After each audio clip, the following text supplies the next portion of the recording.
Ранее были распространены известия о смерти задержанного китайскими властями Абдурахима Хеита. Китайское информационное агентство выложило видео, в котором он говорит, что жив и здоров. Однако его глаза и выражение лица говорят об обратном. Он выглядит обессиленным и подавленным. Большинство уйгуров сомневаются в достоверности данного видео. Активисты правозащитных организаций утверждают, что это очередная игра китайских властей, пытающихся ввести в замешательство мировое сообщество. В информационном центре Восточного Туркестана была организована программа, посвященная столетию со дня смерти османского халифа II Абдуль-Хамида. В ходе программы глава парламента Восточного Туркестана в ссылке профессор Султан Махмуд Кашкарлы осветил тиранию коммунистической партии, проводимую в Восточном Туркестане.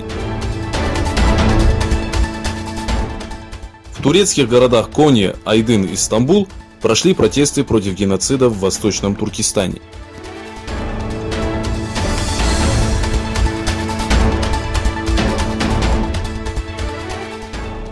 Президент США Дональд Трамп сделал очередное заявление о выводе американских войск. Высокопоставленный генерал Джозеф Уоттл подтвердил данную информацию. По его словам, в ближайшие дни будет выведено свыше 2000 американских солдат. На фоне увеличения американского давления и вероятного военного вмешательства, армия Венесуэлы приступила к учениям, которые продлятся 5 дней. Николас Мадуро выступил со следующими словами: «Долой Дональда Трампа и его угрозы». Перед началом учений на базе Гуасайпура в штате Миранда был организован парад.